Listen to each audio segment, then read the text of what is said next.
Hi guys! Magbabalik naman tayo guys at kakain tayo ng mangga. Tapos sausawan natin ganito, bagoong na may suka. Oh, ang sarap. Ayan guys yung mangga ko guys. Nakikita niyo ba yan guys? Yan ang mangga ko. Ang sarap guys. Kung alam niyo lang, para ako nag-crave. Ay hindi, para akong naglilihi. Pero hindi, magkakaroon na ako guys. Hindi kanina umaga yan guys. Tapos kahapon kumain na din ako. Tapos kakain ulit ako. Yan ang gusto ko. Ayan guys, nanamnam ko yung pagkain ko dyan guys kasi ang sarap. Parang gusto ko na nga lang siyang lunukin lang, huwag nang nguyain. Pero mas masarap kasi pag ngumuyain mo guys kasi mararamdaman mo yung lutong, yung asim. Hindi naman siya totally talaga pag ganyan kasi mangga. Hindi siya yung totally super asim. Hindi katulad ng ng manggang kalabaw. Yung talaga maasim, talaga mapapangiwi yung bunganga mo pag kumagat ka. Ayan, saktong asim lang siya, yung mapapadami ka ng kain pag yan ang kinain mo. Ganun. Kahit na siguro 10 ganyan yung makakain mo. Tsaka bagong pitas yan guys. Alam niyo ba yung manggang yan, yung no-open pa yung nahati pa yung gitna. Ganun yan. Kasi galing yan sa sa puno. Kakapitas lang guys. At take note, ako pa yung naunang kumuha sa may-ari ah. Inunahan na yung may-ari. Dahil dyan, katawan ko kumain ng mangga. Unahan natin ng may-ari. Bininyagan ko na yung tubo ng mangga. Sobrang dami kasi magbunga. So, kinuhaan ko na siya. Gusto kasi mga ganito pa lang, yung mga bubot-bubot pa lang, no-open pa lang yung gitna. Ganun tapos pag kinagat mo, ay sobrang crunchy. Para kang kumakain ng chicharon. Charing! Hindi, pero ganun talaga yung mga gusto kong kinakain, no-open pa yung gitna. Totally mas gusto ko nga itong kainin kasi yung manggang kalabaw. Kasi yung manggang kalabaw sobrang asim. Yung nangingilo agad yung ngipin mo pag kumain ka. Isa pa lang nakakain mo, pero mangingilo na yung ngipin mo. Ito kasi kahit ilan kainin mo, hindi mangingilo yung ngipin mo.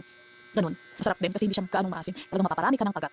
Ayan guys. Ganyan din ba kayo guys? Yung bagoong nilalagyan ng suka. Basta ako kasi pag nagkukuha ko ng mangga or kumakain ako ng mga ng mga ganito like mangga or orange, kamyas, basta lahat, o kaya apple, peras, mga ganyan. Sinasawsaw ko talaga sa suka. Hindi ko alam kung bakit masarap na sarap ako guys. Yun ang gustong-gusto kong sausawan suka. Tapos lagyan mo pa ng sili kasi ngayon wala kasi akong kitang sili. Kaya suka lang muna. Kung siguro mas masarap to kung may sili. Ganun kasi ako kumain guys. Ewan ko, kayo din ba ganun din ba na nagsasawsaw kayo ng suka? Mas lalo 'di ba mangga maasim na sasawsaw mo pa sa suka. Ay ako guys, talagang gustong-gusto ko yung ganyan. Nasasawsaw mo pa sa suka, maasim na sasawsaw mo pa.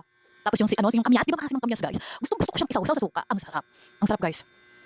Tapos yung lemon din guys. Ewan ko kung bakit gusto ko din sausawan ng suka pag kumakain ako. Hindi ko alam. Hindi ko alam sa bunganga ko itong bunganga ko. Bakit gustong-gusto sausawan suka?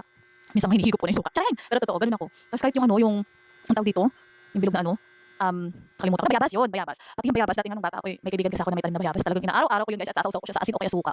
Yun, pero mas better ako suka. Yan, sausawan ko. Sarap. Hindi ko alam kung bakit sarap na sarap ako. Ganun ako guys. Ganun din ba kayo? Ako kasi ganun. Yan guys, ang sarap kasi ng sausawan ko dyan guys. Bagoong na may suka. Yan, di ba? Tapos ang dami kong na anong suka. May UTI na ako nito guys. Bagoong parang kinakain ko yung mas marami pa ata kinain ko sa bagoong kaysa sa mangga eh. Oh my god, kaninang umaga pala to guys ha. Iba din yung kinain ko kahapon. Kumain din ako kahapon ng mangga. Tapos ayan din kinain ko ngayon guys. Ayan. Ang sarap niya kasi ang crunchy niya guys. No, pag mga ganyang bubot pa lang, ang sarap kainin guys. Hindi ko alam kung yan din ang gusto niyo, yung na-open yung gitna. Ako kasi yan ang gusto ko, yung na-open yung gitna. Ganyan na ganyan ang mga gusto kong pinagkakain guys. Yan, ang sarap. Unang kagat, yummy. Yan lang.